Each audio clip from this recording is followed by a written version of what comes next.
मेहमानों का तारुफ करा दें। हमारे साथ स्टूडियो में कोई मौजूद नहीं होगा, तमाम लोग बराह रास्त हैं हमारे साथ। फारूक हबीब साहब वफाकी पार्लिमानी सेक्रेटरी बराह रेलवेज, बहुत शुक्रिया फारूक। मलिक अहमद खान साहब हैं, अभी कोविड से रिकवर किया, बहुत शुक्रिया सर, आपको देख के सेहतमंद अच्छा लग रहा है। साबिक तर्जुमान वजीर आला पंजाब हैं शर्मिला फारूकी साहिबा, रहनुमा पाकिस्तान पीपल्स पार्टी कराची से हमारे साथ मौजूद हैं। सो गुफ्तगू फारूक हम आपसे ही करेंगे। और मैं जैसे आपको शो से पहले कह रही थी, ये कोई हसीन सा इतफाक है या पता नहीं क्या है कि जब भी कोई ऐसी तब्दीली होती है वफाकी काबीना में, इतफाकन आप उस दिन मेरे शो पे होते हैं और आज भी आप ही हैं।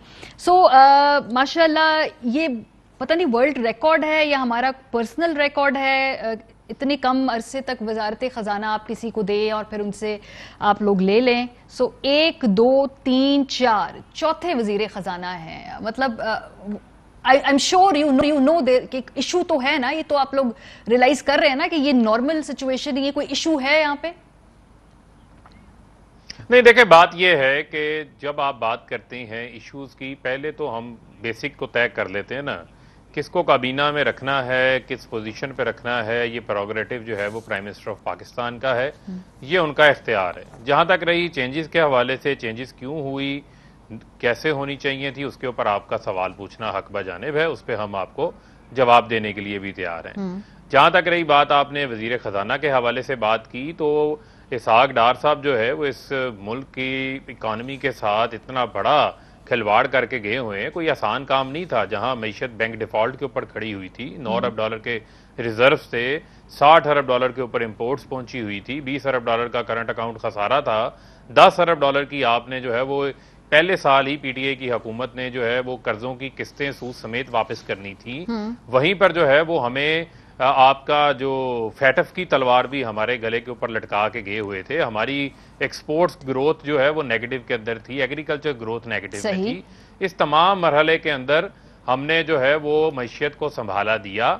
जब हफीज शेख साहब आए तो मईशत को फाइनेंशियल डिसिप्लिन में लेकर आना था। आज आप देखें हमने अपनी इंपोर्ट्स को कम किया है, करंट अकाउंट डेफिसिट हमारा सब कुछ ठीक है तो फारूक, मैंने इसलिए आपको इसलिए इंटरप्ट नहीं किया क्योंकि जब सब कुछ ठीक है तो फिर हमाद अजहर साहब सिर्फ 17 दिन, मतलब अगर आपने ट्रांजिशन करनी है तो फिर वेट मैं मारिया उसी जानिब आ रहा हूं। अगर मुझे आप 30 सेकंड और दे देती तो आपके सवाल का जवाब आपको मिल जाता। देखें बात क्या है, मैंने जब आपको बात की फाइनेंशियल डिसिप्लिन की, तो फाइनेंशियल डिसिप्लिन कायम करना था कि आपका आज देखें कि पाकिस्तान की तारीख में जब रुपया डेप्रिशिएट होता है तो उसके बाद कभी 25 रुपए एप्रिशिएट नहीं हुआ। स्टेबिलिटी आई इकोनॉमी में, फॉरेन रिजर्व्स पाकिस्तान की इंजेक्ट हुए, आपका फाइनेंशियल डिसिप्लिन आया, रुपया आपका 25 रुपए एप्रिशिएट हुआ। आज आपके फॉरेन रिजर्व्स तारीखी हैं 23 अरब डॉलर के ऊपर। आज आपके रोशन डिजिटल अकाउंट के अंदर पाकिस्तानी एतमाद का इजहार कर रहे हैं। 800 मिलियन डॉलर आए, यूरो बॉन्ड के जरिए 2.5 अरब डॉलर आए। आपके फॉरेन रेमिटेंसेस के अंदर आपको 20 दिन में 2 मैं उसी जानिब आ रहा हूं, प्लीज सुन लेना मारिया, मैं उसी जानिब आ रहा हूं। मुझे थोड़ा सा फाइनेंशियल स्टेबिलिटी पे बात कर लेने दें, फिर मैं ग्रोथ लेड मॉडल के ऊपर आना चाहता हूं। जो बात आपसे मैं करना चाह रहा हूं, जब हफीज शेख साहब फाइनेंशियल डिसिप्लिन हमने कायम कर लिया तो यहां जरूरत है, अब हमने मुल्क को जो है वो 6%, 7% ग्रोथ के ऊपर लेके जाना है। पहले मुल्क को बैंक डिफॉल्ट से बचाना था, फाइनेंशियल स्टेबिलिटी की जरूरत थी। आज हम उस जगह पर पहुंच गए हैं जहां दुनिया पाकिस्तान के अंदर इन्वेस्टमेंट के मौके देख रही है, इन्वेस्ट कर रही है। मैं फैसलाबाद में बैठा हूं, यहां पर इलामा इकबाल इंडस्ट्रियल स्टेट है, फिडमिक है, 3.5 अरब डॉलर की यहां पर फॉरेन इन्वेस्टमेंट आ चुकी है। क्या टर्की, क्या फ्रांस, क्या चाइना, दीगर ममालिक से इन्वेस्टमेंट पाकिस्तान के अंदर आ रही है। इसी तरीके से आपको ये बताना चाहता हूं कि अब जो हमारा मॉडल है वो ग्रोथ लेड मॉडल है, ताकि हम चाहते हैं कि हमारी मुल्क में जीडीपी ग्रोथ में इजाफा हो और अनएम्प्लॉयमेंट के ऊपर जो है वो काबू पाया जा सके। इस वजह से जो है वो शौकत तरीन साहब को ये जिम्मेदारी अब मैं ये बात समझ गई हूं कि आप लोगों ने जरूरत थी हफीज शेख साहब के लिए, ये आपका अब शौकत तरीन की जरूरत है, होने ले आए। ये नुक्ता हम समझ गए। हमें देखें हमने मैच विनर प्लेयर्स लेकर आने, लिहाजा मैं दलील से बात करूंगा, ये फैक्ट्स हैं। बिल्कुल दलील आपकी, हमारी मईशत ठीक हुई, हमारे फॉरेन रिजर्व स्टेबल हुए, हमारी इकोनॉमी स्टेबल हुई। दलील में थोड़े से सुकम है, मैं बताती हूं, हमें झुटला नहीं सकते। बिल्कुल। अब्दुल हफीज शेख साहब 23वां रहे, उसके बाद आपने शौकत तरीन साहब को ग्रोथ लेड मॉडल बकौल आपके, उसके लिए आपने चुना। सो बीच में हमाद अजहर साहब को जो 17 दिन के लिए वजारत सौंपी, ये मुझे समझ में नहीं आई बात। दूसरा, आपके बहुत सारे वुज़रा 3-3, 4-4 वजारतों के गिर्द गिर्द आप उन्हें घुमाई जा रहे हैं जी। चलें देखें वो तो आपकी बात, देखें आपकी जाहिरी बात है, एक आपकी प्लेइंग 11 होती है। प्लेइंग 11 में आप डिफरेंट पोजीशंस जो हैं वो अपनी रिशफल जो है वो करते रहते हैं। मैं समझता हूं कि फवाद चौधरी ने साइंस एंड टेक्नोलॉजी में भी बड़ा जबरदस्त काम किया। फवाद जो है वो इंफॉर्मेशन के अंदर पहले भी ठीक काम कर रहे थे, और अब और अच्छे अंदाज से जो हुकूमत के इनिशिएटिव्स हैं, जो 2.5 साल कारकर्दगी है, उसको प्रोजेक्ट करने की जरूरत है। और ये पीडीएम अब हमारा मामला नहीं रहा, ये किस्सा पारीना हो चुका है। हमें अपोजिशन पे बात नहीं करनी।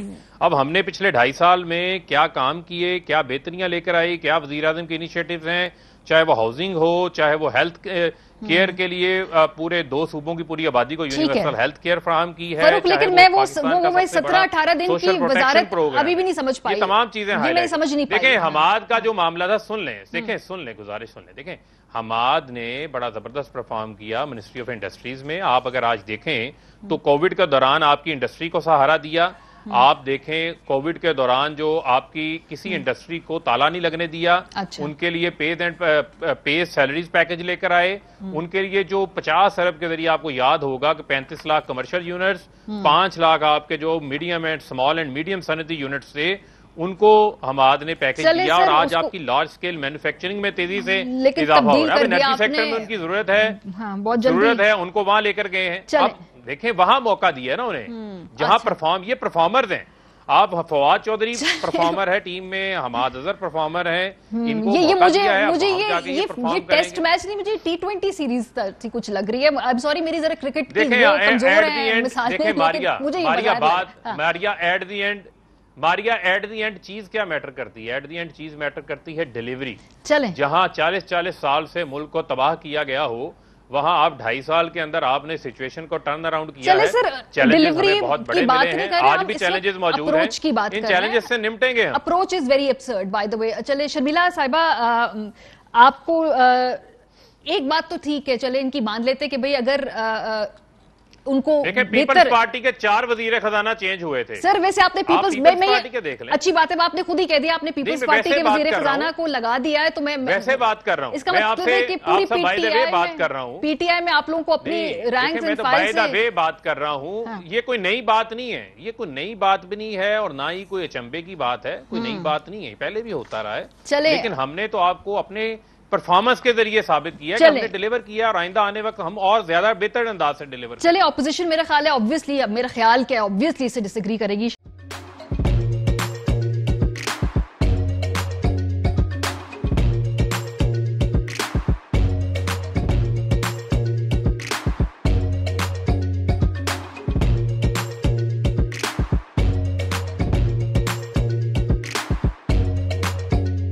Instead of saving up for a new toy or a trip to Disney World, a 7-year-old